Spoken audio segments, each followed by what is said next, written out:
मैं doctor SP माथा झारखंड से। आज मैं अपने कुछ मित्रों के आग्रह पर एक बीमारी जो बकल कैंसर के नाम से जानी जाती है, उस पर इलेक्ट्रोपैथिक ट्रीटमेंट क्या होना चाहिए, कैसे हम लोग इलेक्ट्रोपैथ से ऐसी बीमारी का इलाज करेंगे या कैसे उसे कंट्रोल किया जाए, तो इस पर बात करते हैं। देखिए, बकल म्यूकोसा कैंसर एक ऐसी स्थिति है जिसमें गाल के अंदर जो इनर लेयर्स हैं,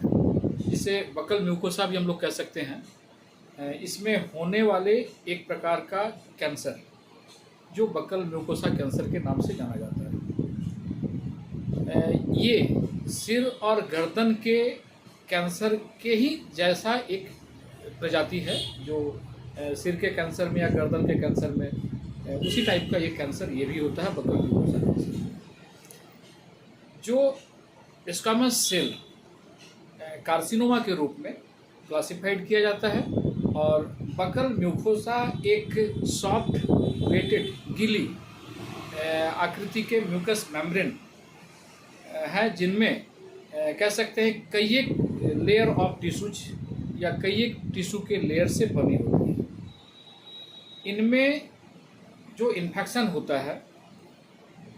कुछ सेल के अनियमिताकार या काफ़ी ज़्यादा डेवलपमेंट होने के कारण वो आगे चल कर के घाव या ट्यूमर का रूप ले लेते हैं। इसमें मुख्य भूमिका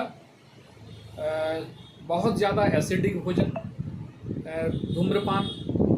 शराब का सेवन, अत्यधिक रात्रि जागरण, कह सकते हैं कि इरेगुलर लाइफस्टाइल, तंबाकू का ज़्यादा यूज करना, पान मसाला गुटखा जो आजकल लोग शौक के तौर पर ज़्यादा यूज करते हैं,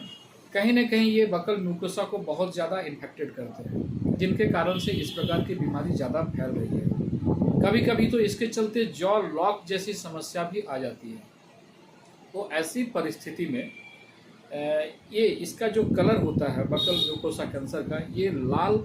या सफ़ेद रंग के धब्बे के रूप में इसका इन्फेक्शन देखा जाता है।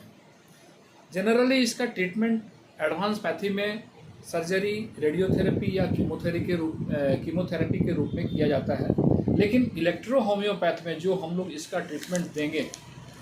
बकल म्यूकोसा कैंसर का, इसमें C11 का 200 10 ड्रॉप 3 और 4 टाइम्स खाना खाने से पहले, S1 भर1 लिम्फ1 A1 F1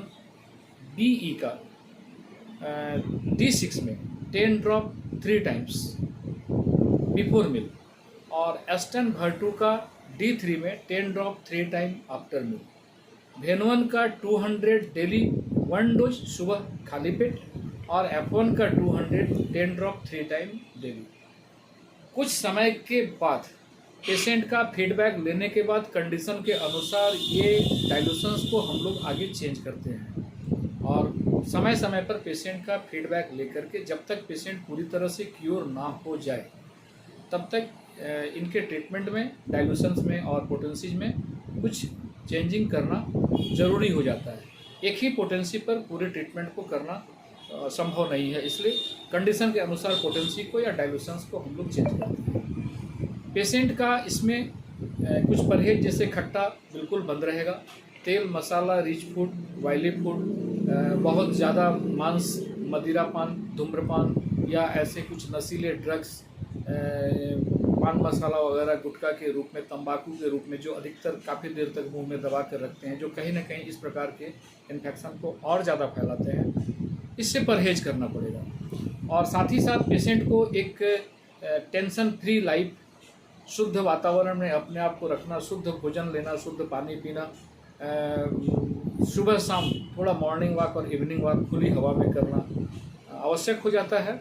और बीमारी के प्रति ज़्यादा चिंतित ना रहना है, बल्कि उस जगह पर ट्रीटमेंट पर ज़्यादा ध्यान देना है कि किस प्रकार से हम चिकित्सा लें कि पेशेंट जल्दी रिकवर कर जाए। इस प्रकार की कुछ लाइफ स्टाइल को अपनाना पड़ेगा। तो ऐसे हम लोग अगर इलेक्ट्रोपैथ से इन सारी बातों पर ध्यान रख के दवा करें तो निश्चित रूप से पेशेंट बहुत जल्दी इस प्रकार की बीमारी से बाहर आ जाता है। धन्यवाद।